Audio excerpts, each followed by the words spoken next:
నమస్కారం. నేను మీ ముస్తఫా. ఏదైతే 2 రోజుల నుంచి తప్పుడు ప్రచారం అంటే ఎవరైతే దొంగ అని చెప్పేసి ఈ రాష్ట్రమే తెలియజేసింది. ఎందుకంటే మనం కాంగ్రెస్ ప్రభుత్వం రాకముందు వీళ్ళు చేసిన దందాలు భూదందాలని నేను టీఆర్ఎస్ పార్టీ వాళ్ళ ప్రభుత్వం ఉన్నప్పుడే నేను ఖండించిన దానికోసమే నా మీద కేసు అయ్యాయి. నా మీద రౌడీ షీట్ ఓపెన్ చేసింది. ఏదైతే వీళ్ళ కబ్జాలు ప్రభుత్వ భూమిని అమ్ముకోవడం వారి ఇల్లీగల్ కన్స్ట్రక్షన్ అపార్ట్మెంట్లు ఇవన్నీ చేస్తుంటే నేను దాన్ని ఖండించినప్పుడు నా మీద కేసులు పెట్టడం జరిగింది. ఒక విషయం చెప్పదలుచుకున్న పాపం నగరాధ్యక్షుడు గారు చెప్తున్నారు, నేను చాలా నీతిమంతుడిని నిజాయితీపరుడిని, ఎవరిని కబ్జా చేసుకోలేదు అని చెప్పేసి అంటున్నారు. చాలా బాగుందండి. ఎందుకంటే ఖమ్మం ప్రజలందరూ చూస్తున్నారు, జిల్లా ప్రజలందరూ కూడా చూస్తున్నారు. గట్టే సెంటర్లో ఒక 500 గజాల్లో ఇల్లులో నీ బినామీని ఉంచింది అది కబ్జా కాదా? ఇల్లీగల్ అపార్ట్మెంట్ నా డివిజన్లో 57వ డివిజన్లో దాదాపు 6-7 కోట్ల రూపాయలు విలువ చేసిన భూమిని ఇల్లీగల్ కన్స్ట్రక్షన్ చేసి కడుతున్నారు. అది నీది కాదా? 1000 గజాలు సత్యనారాయణ రెడ్డి గారిది అక్కడే అమ్మినాం. 1000 గజాలు అమ్మి 60 లక్షల రూపాయలు తీసుకున్న ఇవాళ వరకు వాళ్ళు కోర్టులో కొట్లాడుతున్నారు. అది నీది కాదా? తర్వాత రవి పబ్లిక్ స్కూల్ అంటే ఇది మొత్తం నా డివిజన్కి సంబంధించిన చెప్తాను మీకు. రవి పబ్లిక్ స్కూల్ పాపం ఆయనకు దాదాపు ఒక 1000 గజాలు. అతను పోయి చిన్న పంచాయతీ కోసం పోయింది అతని దగ్గరికి. ఎంత దౌర్భాగ్యం చూడండి. చిన్న పంచాయతీ కోసం పోతే ఆ భూమిని కాజేసేసి కొద్ది రూపాయల నుండి కాజేసేసి ఇప్పుడు చిన్న నాగరాజు అని చెప్పేసి వాళ్ళ తమ్ముడు ఉంచుడు. ఆయన అవాకులు పెట్టి కబ్జాలు అంటున్నాడు. ఇక్కడ ఉన్నారంటే పట్టాలు, వీళ్ళందరికీ పట్టాలు ఉన్నాయి. ఏమంటే అక్కడ ఉన్న భూమిని గతంలో ఎలక్షన్ అప్పుడు నేను హామీ ఇచ్చిన, మీకు నేను బాగు చేసి ఇస్తానమ్మా, నేను ప్రభుత్వం కాదు కాంగ్రెస్ ప్రభుత్వం వచ్చేది తప్పకుండా మీకు న్యాయం చేస్తా. ఇప్పుడైతే నన్ను వీళ్ళు నా మీద కేసులు పెట్టి ఇబ్బంది పెట్టిస్తాను, మీకు నేను చేయలేను. ప్రభుత్వం రాగానే మొట్టమొదటిసారి పోయి అని నేను ముట్టుకొని వాళ్ళు బాగు చేసినాం. బాగా చేసిన తర్వాత వీళ్ళంతా మంది ఉన్నారని చెప్పేసి నాకు తెలియదు. తర్వాత వీళ్ళందరూ నా పట్టాలు ఉన్నాయని చెప్పి వచ్చారు. వస్తే ఎవరి ప్లాట్ వాళ్ళకి కేటాయించడం జరిగింది. ఇంకెక్కడ ఉంటుందండి కబ్జా? పాపం పరిస్థితి లేకుండా నిన్న మొన్న తీసుకుని వస్తుంది. కమ్యూనిటీ వాళ్ళకంటే దీని మ్యాప్ ఉందండి. ఆయన కమ్యూనిటీ వాళ్ళకు నేను ఎప్పుడో తెచ్చేసాం. స్కూల్కి 1 కోటి రూపాయలు మంత్రి గారు సుమన్ నాయకరావు గారు హామీతో 1 కోటి రూపాయలు శాంక్షన్ అయింది. అదేవిధంగా అంగన్వాడీ స్కూల్ ఒకటి శాంక్షన్ చేసుకున్నా. గుడి ఆల్రెడీ అక్కడే కడుతున్నాం. ఉన్నది 8 మంది 9 మంది ఫ్లాట్స్ ఉన్నాయి. ఉన్నదే 900 కదా. అంటే ఈ రాళ్ళు గుట్టలని బాగా చేసిన నేను నాకు అదొకటే దొరికిందా? నీ ఇంటి పక్కన ఏదైతే సుల్తాన్ నగర్ అని చెప్పేసి గతంలో 2004లో నేను అది అక్కడ అందరికీ నేను పట్టాలు ఇచ్చి పట్టాలు రాలేదు, వాళ్ళని అక్కడ ఉంచిన. వాళ్ళే అందరూ ఇల్లు వేసుకున్న దాంట్లో బట్టిరు. తర్వాత దాని మీద ఆర్టీఓ గారు, ఎంఆర్ఓ గారు, కలెక్టర్ గారు దీన్ని డిస్కండక్ట్ చేయాలి చూశారని చెప్తే వాళ్ళకి అండగా నిలబడి నేను కోర్టుకు పోయి 3 లక్షల రూపాయలు పొంగులేటి శ్రీనివాస్ రెడ్డి గారు పట్ట పొంగులేటి శ్రీనివాస్ రెడ్డి గారు 3 లక్షలు ఇస్తే కోర్టు నుంచి వీళ్ళకి స్టే తీసుకొచ్చి వాళ్ళని అక్కడే ఉంచిన. అందులో నా తమ్ముడు కానీ, నా ఫ్రెండ్స్ కానీ, నా మిత్రులు ఎవరికైనా ఒక్క గజం ఉందా? నేను ఇక్కడ పాత్రిక మిత్రులు అందరికీ షూటిగా ఒక మాట చెప్తున్నా. నేను కబ్జాలు కానీ భూతద్దాలు కానీ ఎవరి దగ్గర పంచాయతీ చేసుకుని 10 రూపాయలు తీసుకోవడానికి కానీ ప్రూవ్ చేయండి. నేను మా భార్యని ఇక్కడే తీసుకొచ్చి రాజీనామా చేస్తాను. ఇక్కడికే తీసుకొచ్చి రాజీనామా చేస్తాను. 10 గజాలు ఎక్కువద్దు. జిల్లా మొత్తం మీద 10 గజాలు నేను కానీ నా మనుషులు కానీ ఎక్కడైనా తీసుకున్నట్టుంటే నాకు చెప్పండి. నేను మొత్తం కూడా సిద్ధం. మీ పార్టీ ఆఫీస్కి రమ్మన్నా సిద్ధం, లేదని ఎక్కడైనా కూర్చున్నా సిద్ధం. గాంధీ గారు బొమ్మ ఎదుగు కూర్చున్నా బట్టి నీ నిజాయితీలను నేను తీసుకొస్తా, నా నిజాయితీలను నేను తీసుకున్నా. ఎంత దౌర్భాగ్యం అంటే ఇప్పుడు అమ్మాయిని తీసుకొచ్చి ఆ అమ్మాయికి చెప్తున్నాడు, గతంలో నేను హైదరాబాద్ ఉన్నానండి. నేను హైదరాబాద్ లో రేణుకా చౌదరి గారి దగ్గర మేడం దగ్గర కూర్చొని మాట్లాడుతున్నా. మా తమ్ముడు గతంలో వీళ్ళకి ఒక 5 లక్షల రూపాయలు ఇంట్రెస్ట్ డబ్బులు గాంధీ చౌక్ వాళ్ళ దగ్గర ఇప్పించాడు. ఆ తర్వాత వీళ్ళు డబ్బులు కట్టలేకపోతే దాన్ని ఒక బేరం మాట్లాడుకొని మళ్ళీ డబ్బులు వీళ్ళకి ఇప్పించి దాన్ని రిజిస్ట్రేషన్ చేసుకోవడం జరిగింది. ఎవరు కొంచెం గాంధీతో పాటు చేసుకున్నారు, తర్వాత మా తమ్ముడు మాట్లాడి చేసుకున్నారు. దానికి ఈ అమ్మాయి చెప్తుంది పాపం వాడు చదువులేదన్నారు. ఇప్పుడు పాపం పొద్దున ప్రశ్న పెడితే చదువుకోలేదన్నారు. ఇందులో చూసుకోండి, మీ అందరికి ఒక కాపీ ఇస్తా. భవానీ చెప్పేసి అమ్మాయి ఇంటర్ చదువుకుంది, అమ్మాయి సంతకం పెట్టినట్లు. ఎంత దౌర్భాగ్యం చూడండి. వాళ్ళ తమ్ముడు ఉన్నాడు, వాళ్ళ అమ్మ ఉంది, వీళ్ళందరినీ మోసం చేసి తీసుకున్నాడండి. రిజిస్ట్రేషన్ బాజాప్తా కలెక్టర్ గారి దగ్గరికి తీసుకుపోయి ఎన్ఓసి చేపించుకుని వచ్చి వాళ్ళు రిజిస్ట్రేషన్ చేసుకున్నారు గాంధీ చౌక్. మీ అందరికి ఒక కాపీ ఇస్తాను.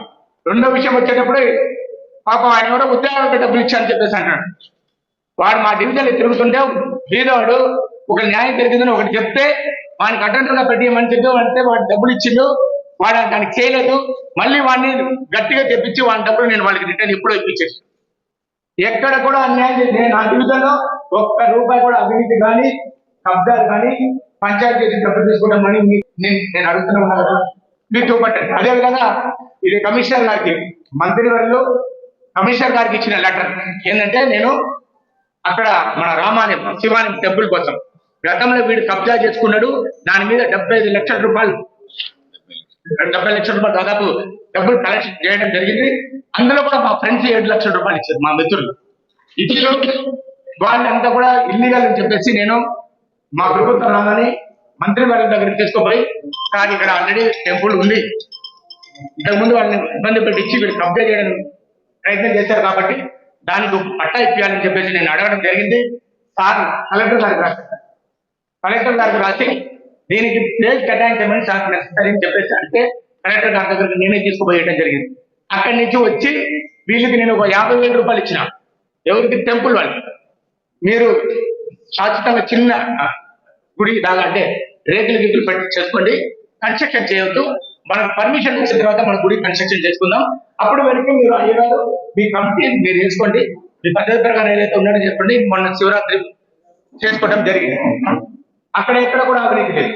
నేను ఒకటే అడిగినా, నిన్న కూడా నిన్న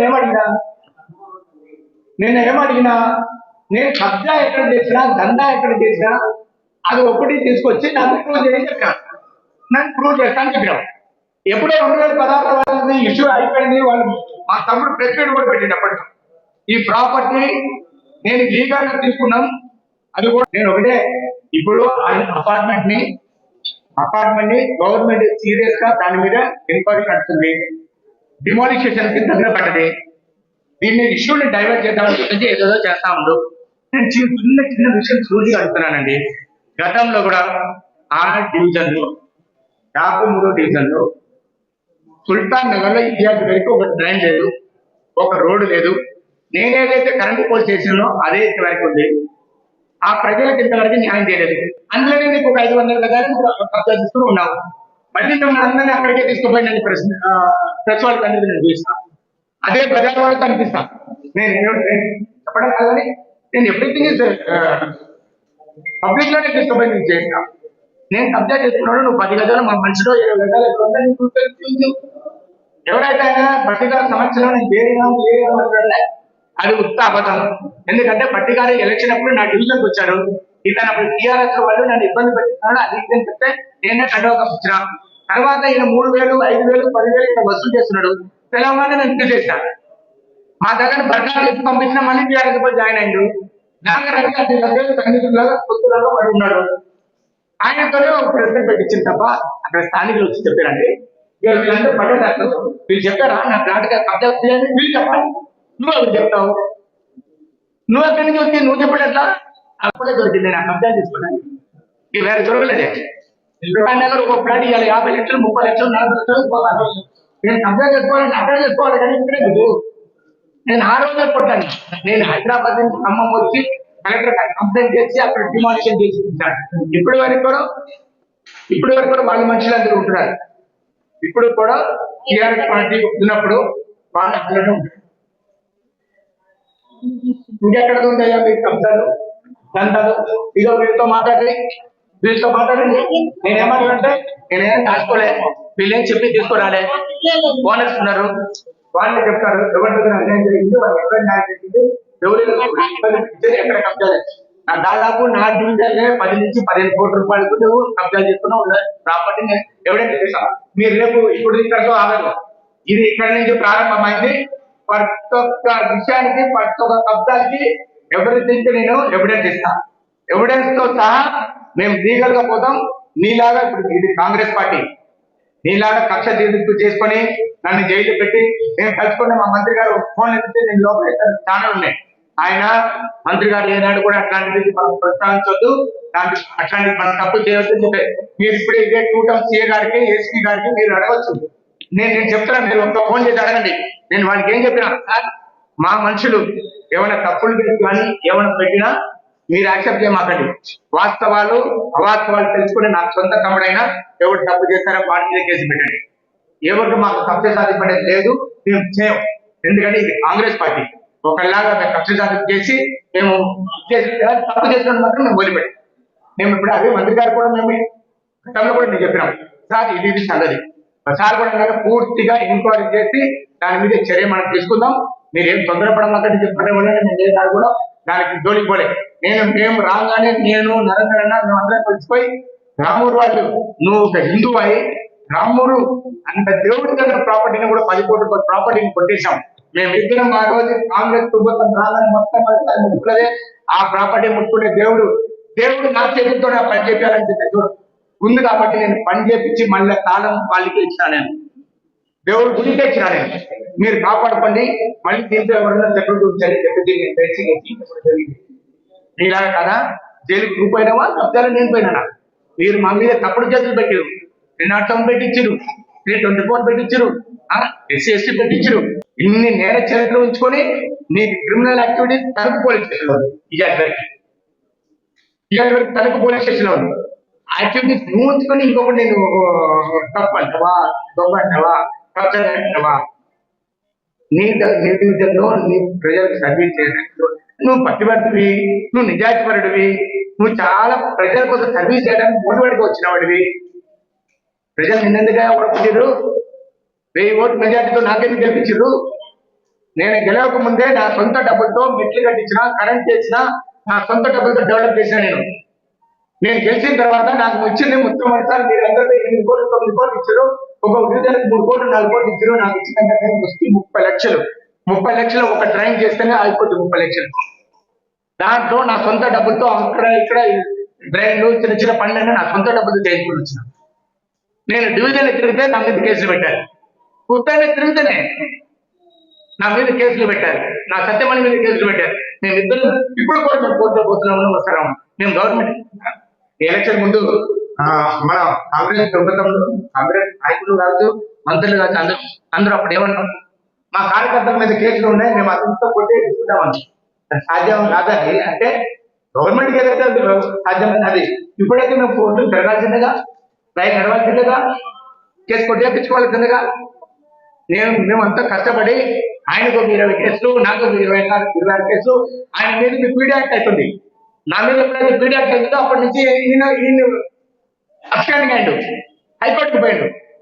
మాకు న్యాయం చేయండి, మళ్ళీ మా మీద తప్పుడు కేసులు పెట్టారు. మేమిద్దరు ఆనాడు ఎవ్వరు జెండా పట్టుకోవడానికి భయపడే వాళ్ళు, ఈ టౌన్ లో కాదు జిల్లాలో జెండా పట్టుకుని భయపడే వాళ్ళు మేమిద్దరం కొట్టాడు, ఒకరికొకరు అనుకునే వాళ్ళం. అయినా ఏం కాదు, మన పార్టీ కోసం కొట్టాడదాం, మన పార్టీ కోసం బతుకుతాం, ఏం కాదు, మనమే తెలుస్తాం. ఒక రోజు మన గవర్నమెంట్ వస్తుంది, తప్పకుండా జనాలు కూడా న్యాయం చేద్దామని. ఇవాళ నేను 4 కోట్ల రూపాయలు మంత్రి వరకు మహాన్ బాబుని మేము ఎంతో మెచ్చుకోవాలి. ఎందుకంటే మున్సిపాలిటీలో 10 కోట్ల రూపాయలు ఉందండి గవర్నమెంట్ వచ్చిన తర్వాత. మమ్మల్ని పిలిచి 10 మందిని చెప్పి 10 మంది కాంగ్రెస్ కార్పొరేటర్ ఉన్నారో మీరు బాధపడమాకండి, ఈ 10 కోట్ల రూపాయలు మీరు తీసుకొని కమిషనర్ గారికి చెప్పండి, ఈ 10 మందికి కోటి ఇవ్వండి, వీళ్ళు డెవలప్ చేసుకోవాలని. డెవలప్ ఇచ్చిన 15 రోజులు 20 రోజులకే మళ్ళీ ఇంకో కోటి ఇచ్చారు. తర్వాత ఒక నాయకులు ఎందుకంటే ఒక ఆయన అవగాహన ఉంది, ఒక అభివృద్ధి దాకా అతనికి తెలుసు ఇంక ఎట్లా చేస్తే బాగుంటుంది, మళ్ళీ ఇంకో కోటి ఇచ్చింది. ఇప్పుడు నాకు ఇప్పటి వరకు 4 కోట్లు ఇచ్చారు, ఇంకొక 2 కోట్లు ఎలక్షన్ కోడ్ ఉంది కాబట్టి ఆగండి. ఈ నా డివిజన్ లో ఒక రోడ్ కానీ మీరు ఉన్నప్పుడు 10 ఏళ్ళు ఉన్నప్పుడు నా దగ్గర 5-6 నుంచి 7 కోట్లు ఖర్చు అవుతుంది. అంటే డెవలప్ చేయనట్టుగా ఒక్క డ్రైన్ లేదండి, ఒక్కటే డ్రైన్ లేదు. ఎందుకంటే రోడ్డు మీద కమిషన్ వస్తాయి, 1 కోటి రూపాయలు ఉంటే 6 లక్షలు 7 లక్షలు పెద్ద గమ్మత్ ఏంటంటే కాంట్రాక్టర్ దగ్గర బిఫోర్ నేనే గెలుస్తున్నాను చెప్పి ఒక 20 lakhs ఇస్తున్నాడు. ఒక 20 lakhs బిఫోర్ ఏమని తీసుకున్నా, నేనే గెలుస్తున్నా, నాకు నువ్వు డబ్బులు ఇవ్వాలని చెప్పి తీసుకొని పోటీ చేయడం జరిగింది. నేను 5 ఇప్పటివరకు 4 కోట్లు ఇచ్చిన. నాతో పాటు జైలు పోయిన వాళ్ళు, నాతో పాటు కష్టపడ్డ వాళ్ళు, వాళ్ళకి నేను 2 కోట్ల రూపాయల వరకు పాలించిన, ఇంకో 2 కోట్లు బయట వాళ్ళకి ఇచ్చిన. ఇక్కడే నడుస్తున్న వరకు పోయి కనుకోండి. వాళ్ళ దగ్గర నేను ఏమైనా డబ్బులు ఆశించినా, అడిగినా, అడిగినా నేను ఒకటే అడిగినా, నాకు క్వాలిటీ ఇసుక సిమెంట్ ఇవే కావాలి. మీరు ఇచ్చిన డబ్బులు నాకు వద్దు, మీరు క్వాలిటీ న్యాయం చేసుకోండి. ఇక్కడ ఎవరు కూడా మమ్మల్ని, మా మనుషులు కానీ మేము కూడా రూపాయి ఆశించాము, మేము తీసుకోము. మేము అభివృద్ధి కోసం మేము పాటుపడ్డాం. ఇప్పుడు 40 ఏళ్ళ నుంచి లేదు, 40 ఏళ్ళ నుంచి లేదు. వాళ్ళు దాకా వాళ్ళు పాపం తోరపల్లి వాళ్ళు నాకు దాదాపు 6 కోట్ల ప్రాపర్టీ ఇచ్చింది దారి కోసం, దారి ట్రైన్ కోసం. నేను ఇలా అభివృద్ధి చేసుకుంటున్నా. ఆ బుట్టని ఎక్కడ లేని విధంగా బ్యూటిఫుల్ గా చేయాలనేది నా ఆలోచన. ఎక్కడ కూడా శబ్దాలు మేము పాల్పడం. మా మంత్రి వారు కానీ 3 మంత్రులు ఉన్నారు. మా మేడం రేణుకా చౌదరి గారి ఆశయాలతో మేము పెడతా ఉన్నాం. వాళ్ళని ఎప్పుడు తలవంచే కార్యక్రమం మేము ఎప్పుడు చేయం. మేము వాళ్ళని ఎప్పుడు కూడా మా నిజాయితీని నిలబెట్టుకుంటాం తప్ప ఏనాడు కూడా ఇది చేయం. కాకపోతే ఏంటంటే ఆరోపణ చేస్తున్నారు కదా, ఇప్పుడు చేయం.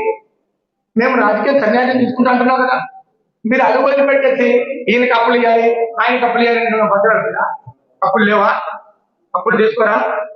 మీకు లేదా? ఎవరికి అప్పులు అనేది? అప్పులు తీసుకుని నన్ను చూసి అప్పులు ఇచ్చేవాడు నేనే అప్పులు తీర్చాను. నువ్వు తెలుస్తావా? నా పక్కన వాడు తీస్తారా? నా ఎదురింటి వాడు తీస్తారా? మా నాయకుడు తీస్తారా? తీర్చరు. కాబట్టి దయచేసి ఇటువంటి అవాకుల్ని మీరు నమ్మమాకండి ప్రజలారా.